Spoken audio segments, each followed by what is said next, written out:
السلام عليكم ورحمة الله وبركاته. وعليك السلام ورحمة الله وبركاته. Non, désolé, il y a eu un petit souci avec Instagram, ça ne voulait pas te faire rentrer. Donc tu peux commencer, bismillah. السلام عليكم ورحمة الله وبركاته. بسم الله الرحمن الرحيم. الحمد لله رب العالمين. نصلي ونسلم. بسم الله. Est-ce que là on m'entend correctement? Naam, il n'y a pas de coupure. Ok. Donc, encore une fois, bienvenue à vous tous qui nous rejoignez pour ces lives du week-end qui donc continue notre série de lives autour des épouses du prophète sallallahu alayhi wa sallam. Donc, on vous souhaite tous la bienvenue. Pour certains d'entre vous, c'est peut-être l'un des premiers lives que vous écoutez avec nous et nos partenaires, que ce soit Salat Tijab et Nukun. L'objectif de ces lives est donc d'aborder la vie des épouses du prophète sallallahu alayhi wa sallam en abordant un aspect bien particulier qui a caractérisé chacune d'entre elles. On a déjà abordé 3 des épouses du prophète sallallahu alayhi wa sallam, Khadija radiallahu anha, Aïcha et Zaynab. Aujourd'hui, on va continuer bi'idhnillah avec un live autour de Hafsa, l'épouse du messager sallallahu alayhi wa sallam, la fille de Omar ibn Khattab radiallahu anha. Et comme vous avez pu le voir, ceux qui étaient au courant du live, le titre de ce live est Hafsa, transmettrice du Coran. On va comprendre à la fin justement du live pourquoi est-ce que ce titre-là a été choisi et comment est-ce que le Coran est directement lié à la vie de Hafsa. Alors Hafsa, c'est comme vous le savez la fille de Omar ibn al-Khattab, d'accord? C'est la fille du grand compagnon du prophète sallallahu alayhi wa sallam, Omar ibn al-Khattab, radiallahu anhu, de la tribu des Banu Adi. Et Hafsa, elle est née 5 ans avant la révélation. D'accord? Elle est née 5 ans avant le début de la révélation. Donc, elle est née alors qu'on est dans la reconstruction de la Kaaba suite à des intempéries. Certains ont dit que d'ailleurs, elle était née la même année que Fatima, radiallahu anha, la fille du prophète sallallahu alayhi wa sallam. Donc, si elle est née 5 ans avant la révélation, d'ailleurs, je vous fais un petit peu participer pour ceux qui sont attentifs, quelle est la différence d'âge entre elle et le prophète sallallahu alayhi wa sallam? Si elle est née 5 ans avant la révélation.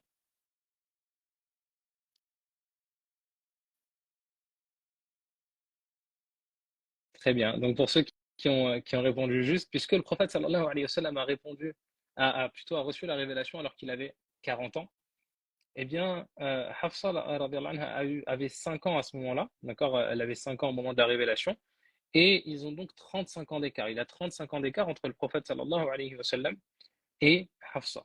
Alors, Hafsa, elle est la fille de Omar, elle est également la fille d'une dame qui s'appelle Zaynab ibn Mab'oun, la sœur de Uthman ibn Mab'oun. Pour ceux qui ont déjà pris des cours de Sira, que ce soit avec nous à l'Institut Savoir ou dans d'autres instituts, vous avez peut-être abordé ce compagnon Uthman ibn Mab'oun qui a un rôle assez important dans les derniers moments de la période mécoise et le début de la période médinoise du prophète sallallahu alayhi wa sallam.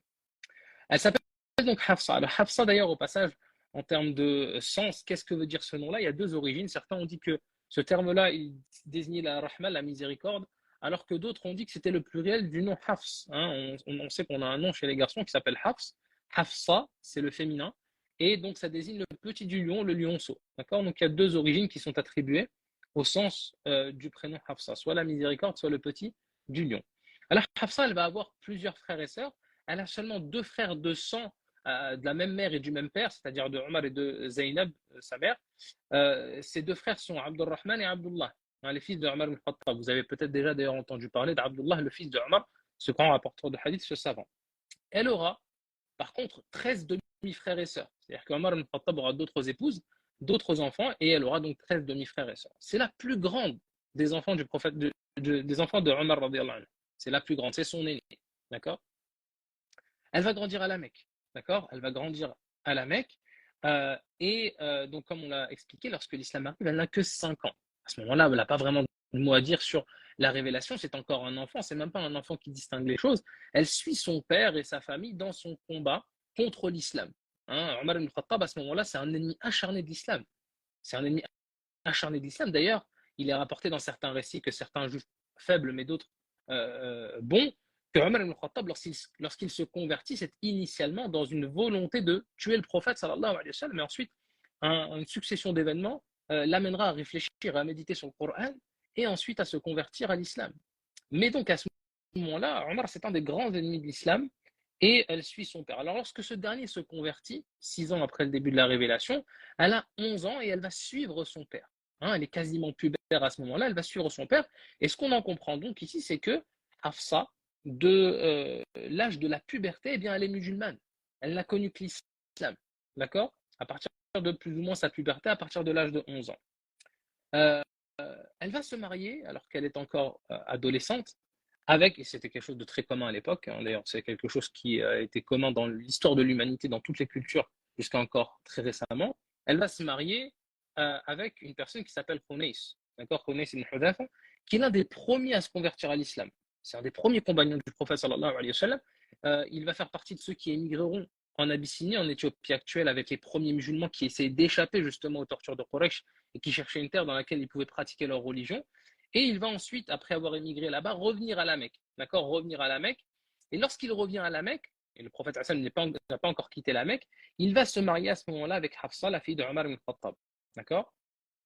Donc ils vont, ça va être son premier mariage. D'accord? Il faut comprendre ici que donc Hafsa a connu un époux avant le prophète sallallahu alayhi wa sallam. Et ça, on le rappelle, hein, le prophète sallallahu alayhi wa sallam n'a connu qu'une seule épouse. Il n'avait pas, par le passé, eu un mari. D'accord? C'est Aïcha. Toutes les autres, elles ont connu un mari avant lui. Elle va donc vivre avec Khunais jusqu'à son émigration pour Médine. Lorsque le prophète sallallahu alayhi wa sallam ordonnera les musulmans d'émigrer pour Médine, elle va émigrer avec son mari. Elle a à ce moment-là 18 ans. À ce moment-là, elle a 18 ans. Elle va s'installer avec son mari dans la nouvelle capitale de l'islam qui est Médine. Alors Khunais est un compagnon valeureux qui va participer à la grande bataille de Badr. Hein, récemment d'ailleurs sur notre compte, vous retrouverez une petite vidéo qui retrace la bataille de Badr. Et il a également participé à la bataille de Uhud, défaite militaire pour les musulmans, dans laquelle il trouvera la mort, dans laquelle Khunais va mourir. Alors certains historiens disent qu'il a été blessé et que c'est à la suite de ses blessures qu'il mourra. Et donc Hafsa, ici, elle devient veuve alors qu'elle a seulement 21 ans. Alors qu'elle a seulement 21 ans. Dans ce cadre-là, à cette époque-là, justement, eh bien, les parents faisaient les efforts pour marier leur fille. Et même leur fille qui était veuve ou divorcée. Et Omar ibn Khattab, qui voit sa fille, justement, vivre son veuvage dans la difficulté, elle est encore jeune à ce moment-là, eh bien, il va décider de chercher un nouveau mari pour sa fille. Il va décider de chercher un nouvel époux pour cette dernière. Alors, qu'est-ce qu'il se décide de faire? Eh bien, d'aller voir son ami Abu Bakr as-Siddiq, le meilleur des compagnons. D'accord? Il ira le voir. Alors, Omar ibn Khattab lui propose sa fille. Et bien entendu, ça, c'est un honneur que l'on fait à une personne. Lorsque tu proposes ta fille, ta sœur à une personne, c'est un honneur que tu lui fais puisque tu juges, d'accord? Tu juges que eh bien, cette personne-là est une personne apte à être le mari de ta fille ou de ta sœur ou autre. D'accord? Et donc, refuser cette proposition que l'on te fait, c'est un petit peu problématique. Ça montre eh bien, que tu n'es pas intéressé par cette proposition-là.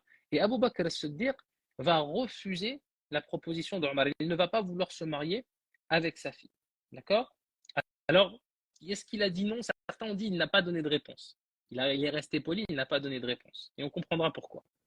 Alors à ce moment-là, il va voir un autre compagnon, Othman ibn Affan, celui qui était marié avec l'épouse du prophète sallallahu alayhi wa sallam, Ruqayya, mais cette dernière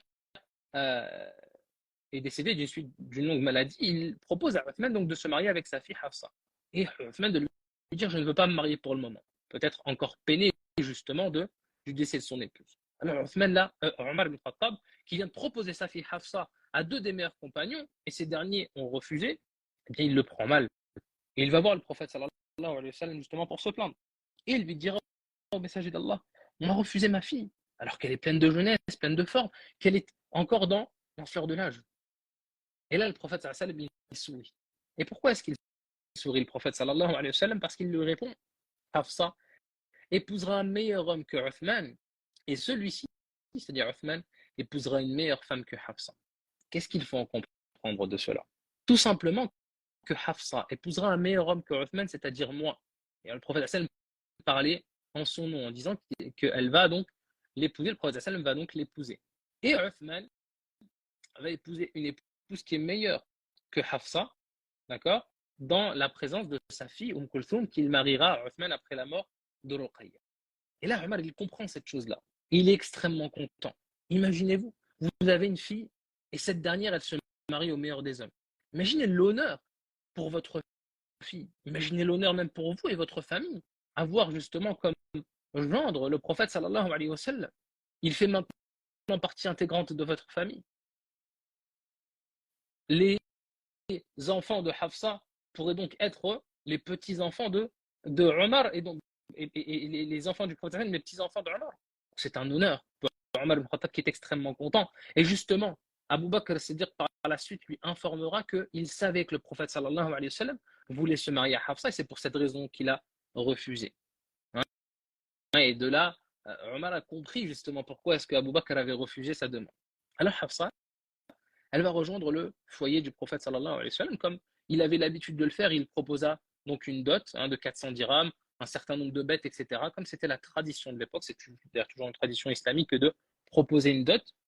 Et elle va rejoindre le foyer du prophète sallallahu alayhi wa sallam. À ce moment-là, le prophète sallallahu alayhi wa sallam n'est marié qu'à 2 femmes, Saouda et Aïcha. On est au début de l'ère médinoise. Et elle va donc accompagner le prophète sallallahu alayhi wa sallam pendant environ 8 ans. Elle se marie autour de la 2e, certains ont dit la 3e année de l'Hégire, elle se marie dans ces eaux-là et elle va accompagner le prophète sallallahu alayhi wa sallam pendant 8 ans. Alors on sait pour ça que c'était une femme pieuse, qui jeûnait beaucoup, on va le voir, qui priait, qui était également une personne qui donnait beaucoup en aumône, également une épouse qui était jalouse. On sait que parmi les caractéristiques de certaines des épouses du prophète sallallahu alayhi wa sallam, c'est qu'elles éprouvaient une grande jalousie. Alors comment leur en vouloir déjà puisqu'elles étaient mariées au meilleur des hommes et que forcément leur nature, leur fitra et leur sainte nature féminine poussait justement à la jalousie. Et elles voulaient garder le prophète sallallahu alayhi wa sallam pour elles. Et ça, c'était quelque chose qui met en exergue ici, met en avant le fait tout simplement, eh bien, les femmes du prophète sallallahu alayhi wa sallam, les compagnons, étaient des hommes et des femmes comme les autres. Et ça, dire cette chose-là ne remet pas en question leur mérite, bien au contraire. Car malgré les sentiments humains, malgré leur nature humaine, qui pouvait parfois les pousser à certaines réactions, eh bien, malgré tout cela, ils étaient les meilleurs des hommes et des femmes de cette communauté. Et ils ont fait ce qu'ils ont fait parmi les grandes adorations, les grands bienfaits que l'on leur reconnaît. Et malgré justement qu'ils ne sont pas des prophètes et des messagers ni des anges, ce sont des hommes et des femmes, avec justement des envies, des passions, une âme, etc. Mais malgré tout, ils ont combattu cette dernière pour nous transmettre cette religion. Un épisode est connu de la vie de Hafsa dans le foyer conjugal. On sait que le prophète sallallahu alayhi wa sallam l'a divorcée. Le prophète sallallahu alayhi wa sallam l'a divorcée avant ensuite de la faire revenir. Alors pourquoi est-ce que le prophète sallallahu alayhi wa sallam l'a divorcée? Eh bien parce que cette dernière avait dévoilé un secret du prophète sallallahu alayhi wa sallam. Je vous invite à lire le début de Surat At-Tahrim. Surat At-Tahrim, dans laquelle justement Allah Azza wa Jal relate ces faits-là. وإذا سر النبي إلى بعض أزواجه حديثا فلما نبأت به وأظهره الله عليه عرف بعضه وأعرض عن بعض. Lorsque le prophète sallallahu alayhi wa sallam confia un secret à l'une de ses épouses et qu'elle l'a divulgué et qu'Allah l'en a informé le prophète sallallahu alayhi wa sallam, celui-ci en fit connaître une partie et passa sur une autre partie. C'est-à-dire que Allah Azza wa Jal a informé que Hafsa, et puisque c'est elle qui est voulue ici par ce verset-là, a divulgué un secret du prophète sallallahu alayhi wa sallam, bien Allah a informé le prophète sallallahu alayhi wa sallam. D'ailleurs, même elle a été étonnée. Allah le relate. Puis, lorsqu'elle l'en eut informé, elle dit: qui t'en a donné la nouvelle? Hafsa, elle a dit ça au prophète sallallahu alayhi wa sallam. Qui t'a informé de cette chose-là? Comment t'as pu savoir que j'ai dit cette chose-là? Et le prophète sallallahu alayhi wa sallam de répondre comme Allah le dit dans le 3e verset de Surat At-Tahrim: c'est l'omniscient, le parfaitement connaisseur qui m'en a avisé. Alors, quel est le secret que Hafsa a divulgué? Il y a des divergences entre les savants. D'accord? Certains ont dit que c'est suite à l'histoire justement qui est liée au miel que le prophète sallallahu alayhi wa sallam avait mangé chez Salama de mémoire. D'autres ont dit que c'était lié à l'épisode avec Marie al-Qibtiyya. Donc c'était cette servante que le prophète sallallahu alayhi wa sallam avait reçue en cadeau du roi d'Égypte et qu'il s'était donc réuni avec elle dans l'intimité dans la demeure de Hafsa. Hafsa l'avait très mal pris et le prophète sallallahu alayhi wa sallam en compensation lui avait dit: bien, je ne l'approcherai plus. D'accord? Et Hafsa avait accepté cette compensation-là et le prophète sallallahu alayhi wa sallam avait dit à Hafsa de ne pas le dire et elle l'a ensuite dit. D'accord? Certains ont dit également que c'est cette chose-là. Et tout cet épisode-là a ensuite entraîner la révélation de Surat al-Tahrim. Si vous lisez la première page de Surat al-Tahrim, vous la comprendrez mieux avec donc ce préambule. Et là, donc, Hafsa n'est plus une épouse du prophète. Il l'a répudiée. Donc, c'est un talaq raji'i, donc il n'a pas répudié totalement. Hein. Elle était encore dans sa période où il pouvait la reprendre. Et là, Omar ibn al-Khattab, c'est comme si c'était justement une honte qui couvrait sa tête. Quel poids énorme que de supporter justement que sa fille, celle qui était l'épouse du prophète, ne l'est plus maintenant. Et qui va venir, et c'est ici que ça nous intéresse parce que ça nous montre le mérite de cette personne qui est Hafsa, qui va venir faire en sorte que Hafsa revienne dans le foyer conjugal, que le prophète sallam la récupère, eh bien c'est tout simplement le meilleur des anges, celui qui est responsable de la révélation, à savoir Jibril alayhi salam. D'après Anas ibn Malik dans le hadith que rapporte le Hakim, le prophète sallam a dit, Jibril est venu et il m'a dit reprends Hafsa. Et regardez comment est-ce que Jibril argumente, et c'est intéressant ici, parce que ça nous montre quelles sont les caractéristiques qui a poussé justement Jibril, et forcément Allah Azza wa Jal, Jibril ne parle pas de lui-même, à encourager le prophète sallam à récupérer son épouse. Est-ce qu'il lui a dit reprends Hafsa car elle est belle, reprends Hafsa car elle est riche, reprends Hafsa? Non, qu'est-ce qu'il dit? Reprends Hafsa car elle est jeune et prie la nuit et elle est ta femme dans le paradis. Alors là, je vous laisse tout simplement imaginer l'ascenseur émotionnel pour Hafsa, elle qui était répudiée, qui n'est plus la femme du prophète sallam, qui a dévoilé l'un de ses secrets. Et d'un coup, et c'est d'ailleurs comme ça très souvent on remarque dans la sunna d'Allah Azza wa Jal, dans la manière de secourir ses serviteurs, c'est quand les moments sont les plus difficiles que le secours d'Allah vient éclatant, flamboyant, de là où on ne l'attend pas. Donc alors qu'elle est dans cette difficulté, dans ce moment très difficile de sa vie, Allah envoie le meilleur des anges pour informer le prophète sallam et lui ordonner de reprendre son épouse et de lui rappeler qu'elle jeûne et qu'elle prie la nuit, ce qui ici prouve sa piété. C'est une éloge de ses adorations. Et en plus de cela, qu'est-ce qu'il lui dit? Elle est ta femme au paradis, c'est une bouchara, c'est une bonne annonce concernant Hafsa et sa présence au paradis. Preuve en est ici que Hafsa, justement, sera la femme du prophète sallallahu alayhi wa sallam au paradis. Et elle reviendra dans le foyer conjugal. Et Hafsa, justement, elle va se caractériser par sa cohabitation avec le prophète sallallahu alayhi wa sallam, une cohabitation qui est une cohabitation pieuse. Après la mort du prophète sallallahu alayhi wa sallam, lorsque le prophète sallallahu alayhi wa sallam décède, Hafsa, donc à ce moment-là, est dans sa trentaine à peu près, elle va être extrêmement peinée. On ne lui connaît pas de grand rôle après la mort du prophète sallallahu alayhi wa sallam d'un point de vue politique, comme peut-être on a pu l'aborder avec Aïcha radhiyallahu anha. Mais elle va avoir un rôle spécial avec le livre d'Allah. Hafsa, ce qu'il faut savoir avant tout, c'est que c'était une des femmes qui savait lire. À l'époque, c'était relativement rare. D'accord, elle savait lire. On la connaît même pour certains vers de poésie. Elle était éloquente, tout comme son père Omar. Et ce qu'il faut que vous compreniez, c'est qu'après la mort du prophète sallallahu alayhi wa sallam, il y a beaucoup de tribus bédouines qui s'étaient converties que quelques mois avant la mort du prophète sallallahu alayhi wa sallam, après que ce dernier avait conquis l'ensemble de la péninsule, qu'il avait battu Quraysh, etc. Ils vont se convertir à l'islam, mais sans grande passion, et pour ce dernier, sans grande conviction, si on peut dire ainsi. Et pour beaucoup d'entre elles, beaucoup de ces tribus-là, vont renier l'islam après la mort du prophète sallallahu alayhi wa sallam. Pour certaines d'entre elles, elles ne vont plus vouloir donner la zakat. Et c'est ainsi que Abu Bakr, c'est-à-dire qui prendra le pouvoir après la mort du prophète sallallahu alayhi wa sallam, va pendant 2 ans ramener la péninsule arabique sous le giron de l'islam, sous l'ordre de l'islam. Rappeler à ces tribus-là que l'islam n'est pas l'adoration de Muhammad, mais l'adoration, sallallahu alayhi wa sallam, mais l'adoration d'Allah Azza wa Jal, et que Muhammad n'est qu'un messager. Comme Allah le dit. Et s'il était amené à mourir ou à être tué, est-ce que vous reviendriez sur vos pas? Et donc, il va les ramener à l'ordre. Mais durant ces batailles qu'il y aura entre Abu Bakr et ces tribus-là, un grand nombre de mémorisateurs du Coran vont mourir. Et à ce moment-là, le Coran, il n'est pas écrit, il est majoritairement mémorisé. Certains compagnons l'écrivent avec certains supports que l'on peut retrouver à l'époque, comme des pierres sur lesquelles on va gravir, ou certains troncs d'arbres ou autres, mais c'est très peu écrit. Et à la mort de ces mémorisateurs, eh bien, Omar ibn Khattab propose à Abu Bakr as-Siddiq justement de réunir le Coran dans un seul corpus. Un corpus dans lequel eh bien, on va pouvoir garder l'ensemble des versets et des sourates du Coran. Bien que réticent au début Abu Bakr, puisque c'est quelque chose que le prophète sallallahu alayhi wa sallam n'avait pas fait, eh bien, il sera apaisé concernant cet ordre-là, car il voyait justement un intérêt pour la communauté que de garder le Coran, le Mus'haf, dans un seul et même corpus. Il ordonnera à un compagnon relativement jeune à ce moment-là, Zayd ibn Thabit, d'aller justement chez les différents compagnons qui avaient mémorisé le Coran et de réunir tout ce qu'il pouvait trouver du Coran dans des feuillets que Abu Bakr gardera. Puis Abu Bakr mourra 2 ans après le prophète, mais c'est ensuite Omar qui les récupérera. Et alors que Omar approche les 63 ans, hein, Omar ibn Khattab meurt au même âge que Abu Bakr et au même âge que le prophète à 63 ans, eh bien, tous les feuillets qu'il aura en sa possession, eh bien, il les laissera chez sa fille Hafsa. Hafsa, c'est à elle qu'on a confié la copie officielle du Coran.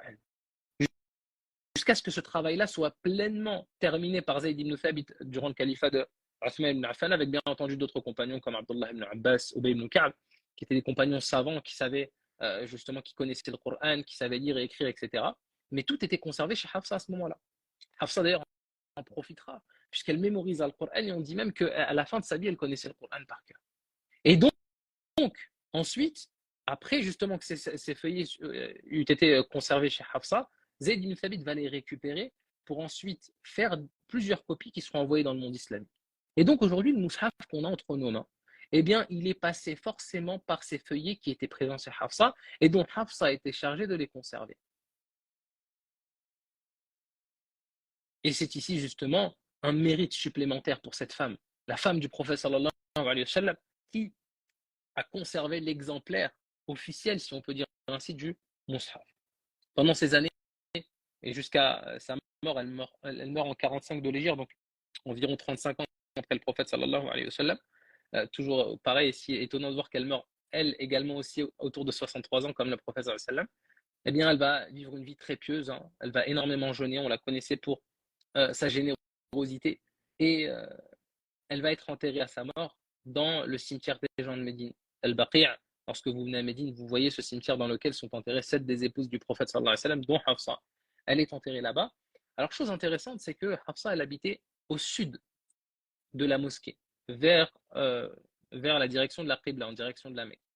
Et il y a une petite fenêtre qu'on essaiera de vous montrer. Alors, je ne sais pas si on ne va pas forcément pouvoir le montrer en live, on essaiera peut-être de le montrer en story sur Instagram dans les jours à venir, Inch'Allah. Mais il y a une petite fenêtre qui avait été conservée de la maison de Hafsa et qui permettait justement à Hafsa d'avoir toujours une vue sur le prophète sallallahu alayhi wa sallam après sa mort.